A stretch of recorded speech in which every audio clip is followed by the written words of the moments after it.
Amara stared at the pregnancy test in her trembling hands. 2 pink lines. Clear. Undeniable. Her bathroom floor was cold beneath her knees. 3 weeks of freedom, and now this. Whose child was growing inside her? The monster who'd crushed her hand, or the man who'd saved her life? She didn't know. The timeline made both possible. Amara? Kang Jin's voice called from the kitchen. Breakfast is ready. She shoved the test into her pocket, splashed water on her face. When she looked in the mirror, fear stared back. Her hand moved to her stomach. Whose child are you? Welcome back to Afro-Korean Chronicles TV. If you missed part 1, watch it now. Subscribe, and let's continue Amara's journey. 3 weeks had passed since police arrested the trafficking ring. 3 weeks since Amara thought her nightmare had ended. Kang Jin had given her a new apartment. Bright, safe, hers. He visited daily, but never stayed the night, never pushed. Just brought groceries, cooked with her, gave her space to heal. She'd been falling for him. Maybe it had been since that first night, when he'd walked into her hell with cold precision and said, "You crushed her hand." But his world was still violence. Still danger. Was that a place for a child? You've barely eaten, Kang Jin observed over breakfast. He'd made kimchi jjigae. The smell made her nauseous. Just not hungry, she lied. His dark eyes studied her. You've been quiet all week. Did something happen? Tell him, her heart urged. But fear locked the words away. Just adjusting to classes, she said. He didn't look convinced, but didn't push. That was something she loved about him. He gave her space to breathe. After he left for a business trip to Busan, she called Dr. Kim. The clinic visit confirmed it. You're pregnant. About 6 to 7 weeks.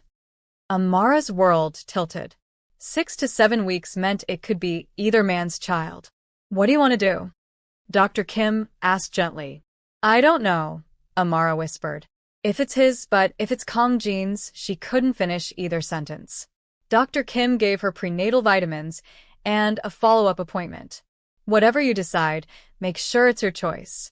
That night, alone, Amara lay with her hand on her stomach. She must have dozed because she woke to her phone ringing. Unknown number. Her heart raced as she answered. Hello. Miss Okoye.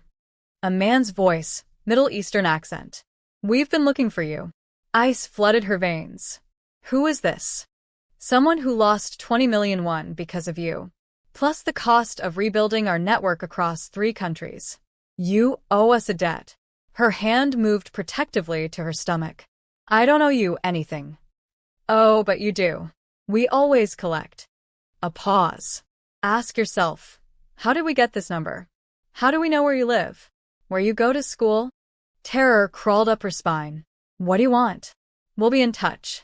But know this, we're watching, waiting. And when the time is right, we'll collect what we're owed. The line went dead. Amara called Kang Jin immediately. I'm coming back, he said the moment he heard her voice. Right now. Don't leave the apartment. Within 10 minutes, Dae-young arrived with security. They swept the apartment and found a GPS tracker on her purse. At least a week old, the tech specialist said. They know everywhere she's been. A week, including her visit to Dr. Kim's clinic.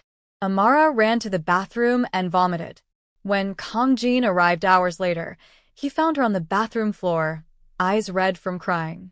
He crouched in front of her, not touching. Tell me everything. She repeated the call word for word. Watched his face go dangerously blank. We need to move you, Dae-young said from the doorway. Now. Within 20 minutes, she was in a different safe house, a high-rise in Gangnam, all glass and security protocols. I can't keep doing this, Amara said, pacing. Running, hiding. When does it end? When we eliminate the threat, Kang Jin said with absolute certainty. Something in her snapped. You can't promise that. You don't control everything. I'm trying to protect you. I know. She was shouting now. And I'm grateful. But I'm exhausted. I'm tired of being someone's problem to solve. Silence fell, heavy and painful.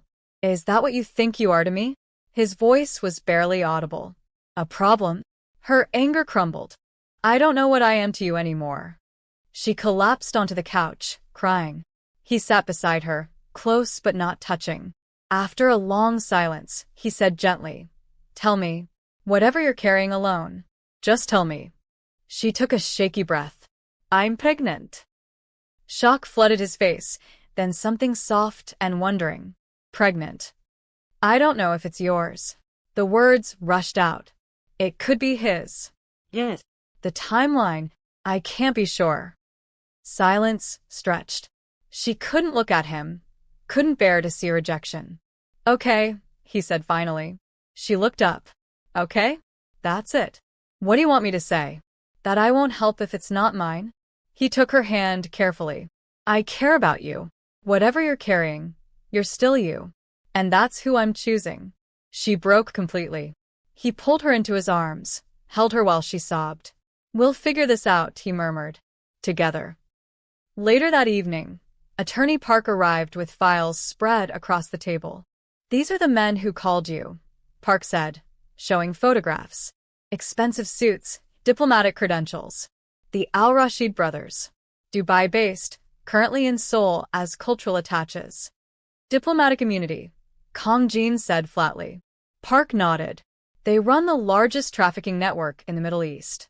You cost them millions. They're here to rebuild." He pulled out another photo. "And they have help."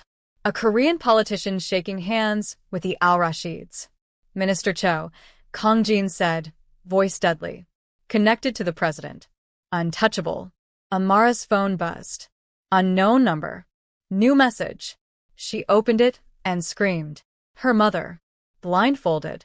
Bound. Terrified. Message. 48 hours to turn yourself in. Come alone, or your mother dies. The phone rang. Video call. Her mother appeared, crying, pleading in Igbo. "Don't come.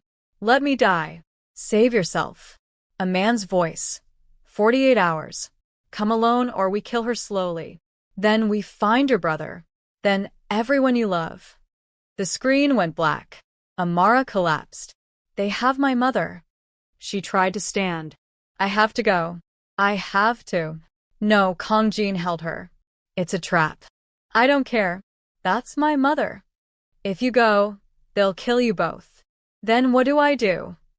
She was hysterical now. "Just let her die." He held her while she broke apart. "You're not alone in this." Dae-young made calls. Minutes later, she's already out of Lagos, moving via private transport. Amara went still. "I'm going. I'm turning myself in." "Absolutely not. It's not your choice. It's mine." Attorney Park cleared his throat. "There might be another way." Park laid out blueprints. The Al-Rashid brothers are hosting a private event tomorrow night. Cultural exchange dinner at the Shilla Hotel. That's where they'll want the exchange. Public enough they feel safe, private enough to control the situation. Kong Jin studied the plans. "How do we get in?" "I secured an invitation. You pose as my business partner." Park looked at Amara. "You're the bait that walks in voluntarily. But you'll be wired. Recording everything." "Too dangerous," Kong Jin said immediately. "Especially now that she's..." He stopped, glancing at her stomach. Amara stood straighter. "I'm doing this. With or without your help." They stared at each other, love and desperation warring. Finally, Kong Jin nodded. "Then we do it right. And I don't let you out of my sight." The next 24 hours blurred. A woman arrived with an elegant black gown, sophisticated but allowing movement. A tech specialist fitted her with equipment. The necklace was a microphone. The earring held a tiny camera. "If anything goes wrong," the specialist said, "press the bracelet clasp 3 times. We comes immediately." Dr. Kim arrived unexpectedly. "The stress isn't good for the pregnancy." "That's my mother," Amara said quietly. "If I don't try to save her, what kind of mother will I be?" Dr. Kim nodded. "Then be careful. Both of you." As evening approached, Amara stood before the mirror, barely recognizing herself. The elegant woman staring back looked confident. Nothing like the terrified girl with crushed bones months ago. Kong Jin appeared in the doorway, wearing a dark suit. You look beautiful. I look like I'm going to my funeral. He crossed to her, stood behind her. We can still find another way. There is no other way. I can't lose you. His voice was raw. Either of you. She turned, kissed him, soft, desperate, full of everything unsaid. He kissed her back like she was air, and he was drowning. When they pulled apart, both were breathing hard. After, she whispered, when this is over, we'll figure out us. But before they could leave, Kong Jin caught her hand. Wait. There's something you need to know, in case things go wrong. He pulled her to sit. When I was 8 years old, my father sold me. Amara's breath caught. Gambling debts. He couldn't pay. So he paid with me instead. His hands clenched. I spent 2 years in a trafficking ring. Beaten. Starved. Sold to different owners like a pet. Oh God, she whispered, tears falling. Police rescued me when I was 10. But my mother, she blamed herself. Spiraled into depression so deep she couldn't climb out. The man who eventually killed her, that happened because she was already broken. He looked at her, eyes full of old pain. Everything I've built, my organization, my money, it's been about destroying people like the ones who took me. Like your husband. Like the Al-Rashids. She took his face in her hands. You were a child. It wasn't your fault. I know. But I still dream about it. About being helpless. About being property. She pulled him close, held him while he shook. This man who'd saved her was just as broken. Is that why you saved me? She asked gently. At first, maybe. But not anymore. He pulled back, looked at her with raw honesty. Now I save you because you're the first person who makes me feel like I could be something good. You're good. You gave me back my life. They held each other as the sun set, two broken people trying to protect each other. An hour later, they were in the car heading to the hotel. Park reviewed the plan. Get them talking. Everything is recorded. If they mention Minister Cho, even better. And if they just grab me? Amara asked. Kong Jin's hand found hers. Then I break every protocol and get you out. The hotel loomed ahead, glittering with wealth. Security everywhere. Dae-young's voice came through Kong Jin's earpiece. Team in position. We have all exits covered. Amara touched her necklace. Her earring. Everything was ready. Attorney Park exited first, offered his hand to Amara. She looked every inch the elegant guest. Kong Jin exited separately, but his eyes never left her. The ballroom was magnificent. Crystal chandeliers, diplomatic flags, dangerous people in expensive clothes. Amara found them immediately. The Al-Rashid brothers stood near the bar. Khalid, tall and charismatic. Hassan, with cruel eyes. Khalid spotted her. His smile was predatory.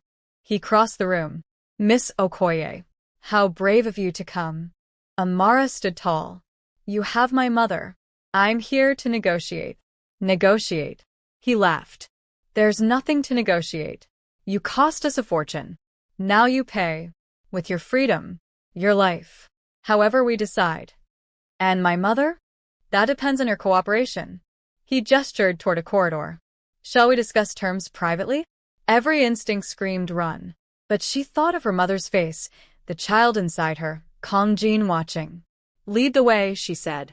Khalid offered his arm like a gentleman. Like he wasn't leading her to potential death. As they walked, she caught Kong Jin's eye. He gave the slightest nod. I'm here. She touched her necklace once, the signal. Khalid led her to a private VIP room. He opened the door. Inside, Hassan waited, and sitting in a leather chair, Minister Cho. The door closed with a sound like a coffin lid. Miss Okoye, Cho said in Korean. So good of you to join us. Khalid blocked the door. Hassan circled her like a predator. Before we begin, Khalid said, pulling out a tablet, let me show you something. Her mother. Still bound. Still terrified. But alive. She's at a secure location, Khalid said conversationally. Whether she lives or dies depends on the next few minutes. Amara's hand moved to her stomach, unconscious, protective. Hassan noticed. His eyes narrowed. Are you pregnant? Her blood turned to ice. Khalid's smile turned monstrous. Well, well. This changes things considerably. Minister Cho leaned forward. A pregnant woman is worth significantly more in certain markets. You're insane, Amara said, voice shaking. We're businessmen, Khalid corrected. And you just became a much more valuable asset. Amara forced herself to stay calm. Every word was being recorded. So this is how it works, she said clearly. You traffic pregnant women? That's what you're telling me, Minister Cho? The Korean government helps sell pregnant women. Cho's eyes flashed. I facilitate business relationships. What my associates do with their inventory is their concern. Inventory, Amara repeated. You mean human beings? Women? Children? Hassan laughed. People, property, same thing with the right buyers. Khalid set the tablet down. Let's discuss terms. You cooperate, no testimony, no police, and your mother lives. You work for us. In exchange, your child is born safely. And if I refuse? Then your mother dies screaming. Then we take you anyway and sell you both. Premium prices for pregnant women. His smile was venomous. So, you're just choosing whether your mother lives. Your own fate is already decided. Amara pushed further. How many women have you trafficked through Korea, Minister Cho? Just tut aberly. You're asking very specific questions. He lunged for her necklace. She's wearing a wire. Everything exploded. Hassan grabbed her arm. She struck his pressure point, broke free. Cho pulled a gun. The door crashed open. Kongjin burst in. Get down. Gunfire erupted. Amara dropped, covering her stomach. Glass shattered. Bullets cracked. Hassan tried to grab her. She kicked hard, scrambled away. Cho aimed at her. Kongjin threw himself between them. The bullet hit his shoulder. He went down. No. Amara screamed. Everything in Amara's vision went red. She saw Cho standing there, gun raised, and something primal took over. She grabbed Hassan's dropped weapon, aimed with shaking hands. Fired. The bullet hit Cho in the leg. He collapsed, howling. Dae-young tackled Hassan, zip-tying his hands. Khalid tried to escape through a side door, but Attorney Park appeared, blocking his exit with a taser. Going somewhere? Park said mildly, then dropped him. Police sirens wailed outside. Amara dropped the gun and ran to Kongjin. Blood soaked his shoulder, spreading across his white shirt. Don't you die, she sobbed, pressing hands against the wound. Don't you dare die on me. He looked up, face pale but eyes clear. I'm okay. Just a shoulder. You're bleeding, Amara. He caught her face with his good hand. The baby. Are you hurt? I've fine. We're fine. But you. I'm not leaving you, he said firmly. Not now. Not ever. Police burst in, weapons drawn. Park immediately stepped forward, showing credentials, pointing to Amara's recording devices, gesturing to the bleeding Minister Cho. Within minutes, Hassan and Khalid were in handcuffs. Cho was being loaded onto a stretcher under armed guard. A detective approached. Miss Okoye, we need your statement. But she couldn't let go of Kongjin. Later, Kongjin said, voice carrying authority despite the wound. Medical attention first. Park intervened smoothly. My client just survived attempted murder. She's pregnant. Her health takes priority. Full cooperation tomorrow. The detective reluctantly agreed. Paramedics arrived, carefully extracting Amara so they could treat Kongjin. She watched them work, feeling numb. Dae-young pulled her aside. Your mother. We found her. Amara's knees nearly gave out. Is she alive? Our people in Dubai located the safe house. She's being extracted now. She'll be on a plane to Seoul by morning. Relief overwhelmed her. She couldn't breathe, couldn't think, could only stand there while everything she'd been holding together shattered. 3 weeks later, Amara stood in a hospital room watching Kongjin sleep. His shoulder was bandaged, arm in a sling, but the doctor said he'd make a full recovery. She'd barely left his side. Not when police came for statements. Not when the media tried for interviews. Not when news of the trafficking network's collapse became international headlines. Minister Cho had been arrested. The Al-Rashid brothers faced charges in multiple countries. Amara's recordings were being used as evidence in dozens of cases. And her mother was safe. Traumatized but safe, staying in a nearby hotel, recovering with therapists Kang Jin had arranged. Everything should have felt like victory. But Amara still felt hollow. Kang Jin's eyes opened. He found her immediately, smiled softly. You're still here. Where else would I be? Resting. Taking care of yourself, and his eyes dropped to her stomach. The baby. She sat on the edge of his bed. I got the DNA results yesterday. His expression shifted, hope and fear warring. And she pulled the envelope from her pocket, hands shaking. Do you want to know? Do you? She opened it slowly, read the words she'd already memorized. The baby is yours. Conceived 5 weeks ago. After you saved me. Relief flooded his face. It's ours. It's ours, she confirmed, tears falling. He pulled her down carefully, kissed her like she was everything. Like they had a future. I'm scared, she whispered. I don't know how to be a mother. How to raise a child. Then we learn together, he said simply. We make the world safer. We build something new. Together? If you'll have me. She kissed him again, answer clear. 6 months later, Amara stood at her nursing school graduation, 8 months pregnant and glowing. Her mother sat in the audience, crying with pride. Kang Jin sat beside her, genuine warmth in his eyes as he watched Amara receive her degree. After the ceremony, the three of them walked through a Seoul park. Cherry blossoms fell like snow. I never imagined this, Amara said, hand on her belly. Being here. With you. Building this life. Kang Jin put his hand over hers, feeling their baby kick. Regrets. She looked at him, this complicated, beautiful man who'd given her everything. Not even one. They found a bench, sat together. Her mother walked ahead, giving them privacy. What do we tell them? Kang Jin asked as another kick pressed against his palm. When they ask how we met, Amara smiled. We tell them the truth. That I sent a text to the wrong number. And the right person answered. The right person, he repeated softly. The only person, she corrected. The baby kicked again, strong and insistent. They're a fighter, Kang Jin observed. Like their father, Amara said. Like their mother.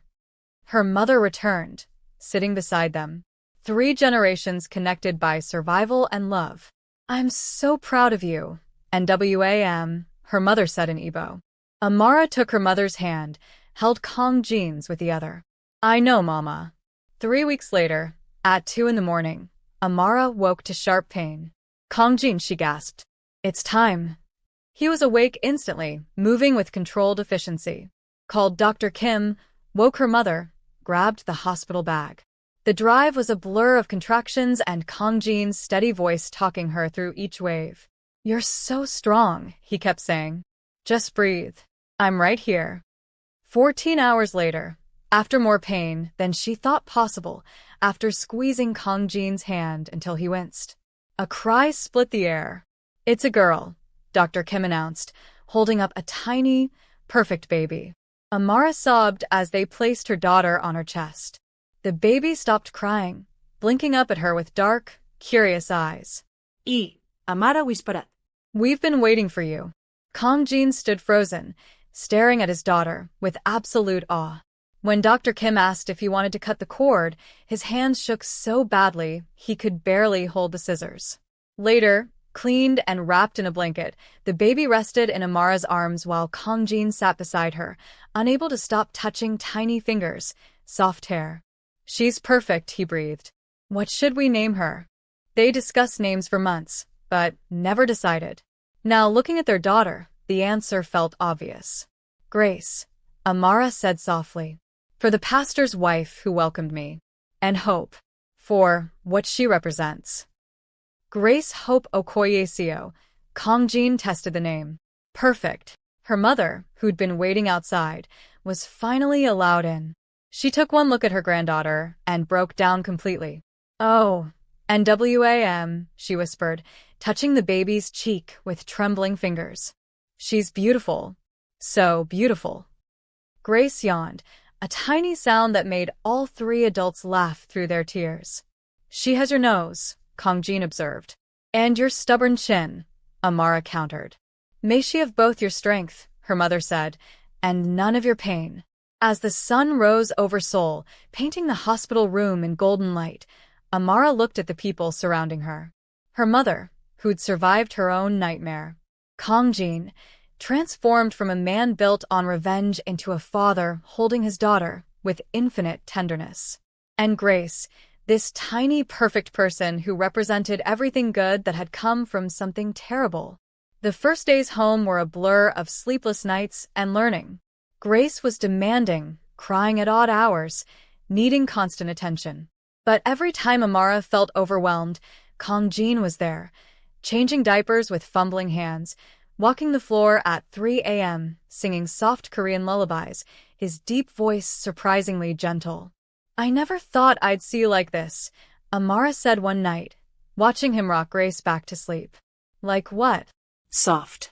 Gentle. Happy. He looked down at their daughter, something tender crossing his face. I never thought I could be. She's teaching me. Teaching you what? That I'm more than what was done to me. That I can create life instead of just taking it. He glanced at Amara. That I can love without destroying. She crossed to him, wrapped her arms around both of them. You always could. You just needed to believe it. Grace stirred in his arms, made a small sound, settled back to sleep. I'm dissolving the organization, Kong Jin said quietly. The violent side of it. Dae-young will handle legitimate security consulting. Attorney Park is setting up a foundation for trafficking survivors. Legal help, housing, job training. Amara pulled back to look at him. You're serious? I can't raise her in that world. I won't. His voice was firm. I told you I'd change for you. For her. I meant it. What will you do? Be a father. Be a husband if you'll have me. He said it simply, like it was the most obvious thing in the world. Amara's breath caught. Is that a proposal? It's a promise.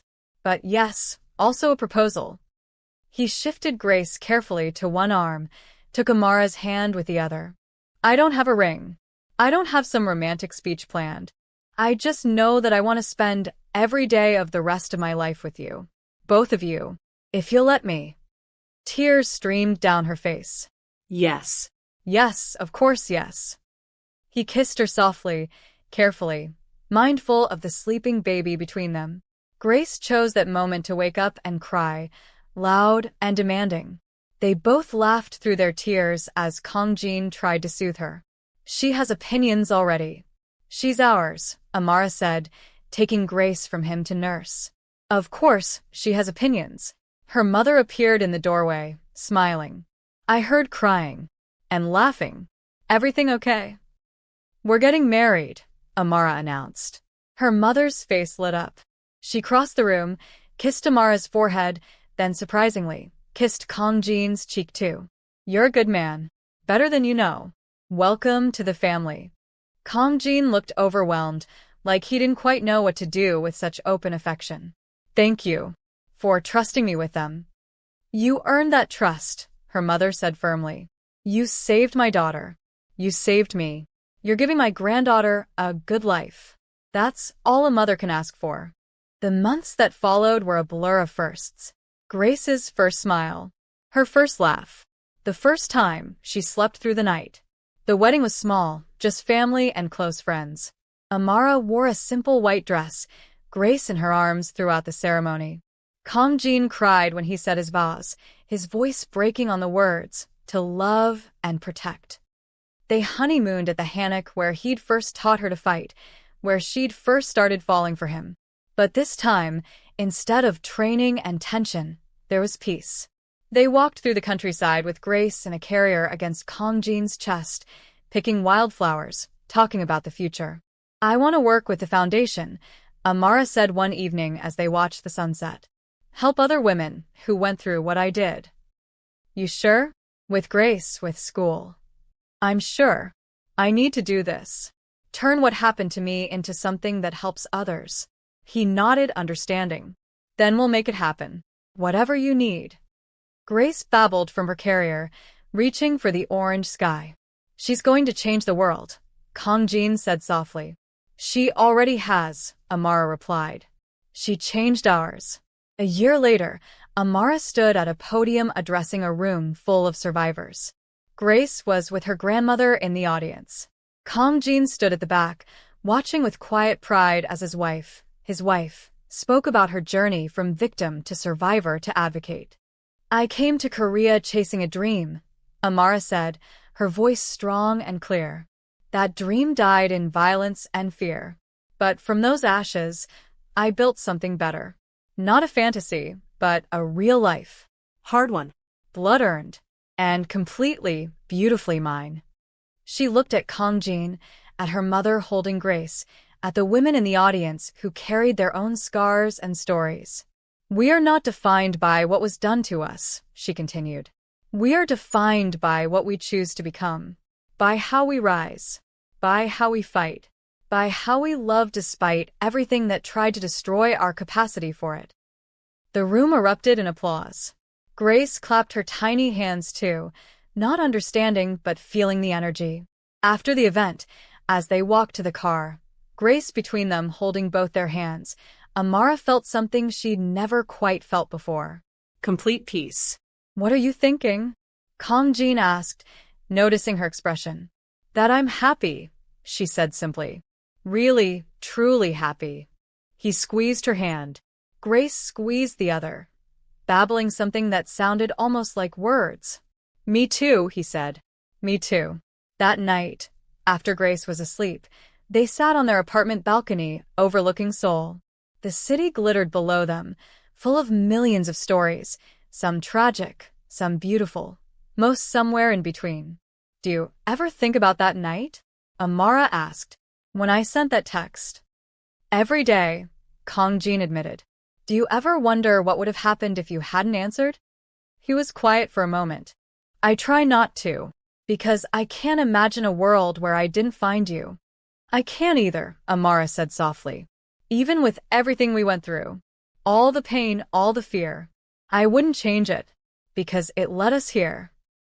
He pulled her close, kissed the top of her head. We should sleep. Grace will be up in a few hours demanding breakfast. 5 more minutes, Amara said, settling against his chest. I just want to stay here a little longer. They sat in comfortable silence, the city humming below them, their daughter sleeping peacefully inside, the future stretching out before them full of possibility. Kang Jin, Amara said after a while. Thank you for answering. He tightened his arms around her. I'd answer 1,000 times over. Every single time, I'd answer. Inside, Grace stirred in her crib, making soft sleeping sounds. Through the baby monitor, they heard her sigh contentedly, settling deeper into sleep. She's dreaming, Amara whispered. What do you think she dreams about? Safe things. Warm things. Love. Amara smiled. Everything we're giving her that we didn't have. Everything she'll never have to fight for the way we did, Kang Jin added. They stayed on the balcony until the night air grew too cold, then moved inside to their bedroom. Kang Jin checked on Grace one more time, adjusting her blanket, touching her soft hair with infinite gentleness. I still can't believe she's ours, he said, returning to bed. Believe it, Amara said, curling into his side. She's real. We're real. This life is real. He kissed her forehead. Best thing that ever happened to me was you texting the wrong number. Best thing that ever happened to me was you answering. They fell asleep wrapped around each other, safe and whole and home. The years that followed brought more changes. The foundation grew, helping hundreds of women escape trafficking situations and rebuild their lives. Amara became its director, her own story inspiring others. Kang Jin's legitimate businesses flourished, security consulting, real estate, investments that helped people rather than hurt them. Grace grew into a curious, strong-willed toddler who had her mother's determination and her father's protective instincts. At 2 years old, She already tried to defend other children at daycare who were being picked on. She's going to be trouble, Kang Jin said proudly, watching her toddle around the playground, bossing the other kids into sharing toys. She's going to be amazing, Amara corrected. Both, her mother said, watching her granddaughter with pride. Both trouble and amazing, like her parents. On Grace's third birthday, they threw a party at the Hannock. The countryside was in full bloom, flowers everywhere, children running through the gardens. Survivors from the foundation came, some with their own children now. Dae-young and his new wife. Attorney Park with his family. Dr. Kimo. Even Pastor Dan from the church, where Amara had first found community. As the sun set and the party wound down, Amara found herself standing alone in the courtyard where Kang Jin had first taught her to fight. She could almost see them there, her broken and terrified, him cold and controlled, neither of them knowing they were falling in love. "What are you thinking about?" Kang Jin asked, appearing beside her. "How far we've come. How different everything is." "Better different?" "The best different," she confirmed. Grace ran up, throwing her arms around both their legs. Appa. "Yama, come play." They let her drag them back to the party, to the laughter and music and life they'd built from ashes. That night, after Grace was asleep and the guests had gone home, Amara and Kang Jin stood once more on their balcony, Seoul stretching out below them. "I've been thinking," Kang Jin said, "about expanding the foundation internationally. Dubai, Lagos, other places where trafficking is prevalent." "That's ambitious." "So are you. So are we." He took her hand. "We could help more people. Save more lives." "Like someone saved us," Amara said softly. "Exactly." She turned to face him, saw the man he'd become, no longer defined by revenge or rage, but by purpose and love. "Let's do it. Let's save everyone we can." He smiled, that rare, genuine smile that still took her breath away. "Together? Always together." Inside, Grace called out in her sleep. "Yama." They both moved instinctively toward her room, but she'd already settled back down, clutching her stuffed rabbit, peaceful. "She's okay," Amara whispered. "She's more than okay," Kang Jin said. "She's loved. Protected. Safe. Everything we never were. Everything we made sure she would be." They stood in Grace's doorway, watching her sleep, and Amara thought about the journey that had brought them here. The bathroom floor where her nightmare began. The wrong number that saved her life. The violence that had almost destroyed them. The love that had healed them instead. "Do you know what I wish?" Amara said softly. "What?" "That I could go back and tell that terrified girl on the bathroom floor that everything would be okay. That she'd survive. That she'd find love and purpose and peace." Kang Jin pulled her close. She knew. Some part of her knew. That's why she sent that text. That's why she survived. "That's why we both survived," Amara corrected. Grace stirred again, murmured something that sounded like, "Love you," and settled back to sleep. "Yes," Kang Jin agreed, his voice thick with emotion. "That's why we both survived." They returned to their bedroom, to the life they'd built, to the future they were creating. And as Seoul slept below them and their daughter dreamed safe dreams in the next room, Amara thought about that moment months ago when she typed those desperate words to a stranger. "Please," he crushed my hand. "Help me." And a stranger had answered. "Where are you?" Two simple questions that had changed everything. She'd sent a text to the wrong number, and the right person had answered. And from that impossible moment, they'd built this, a family, a purpose, a life worth living. Not the dream she'd chased to Korea, but something infinitely better. Something real. Thank you for following Amara and Kang Jin's journey on Afro-Korean Chronicles TV. Their story reminds us that freedom is fought for, love can grow in the darkest places, and we're defined not by what was done to us, but by who we choose to become. Let us know what you thought in the comments. Subscribe for more powerful stories of love, survival, and strength. Until next time.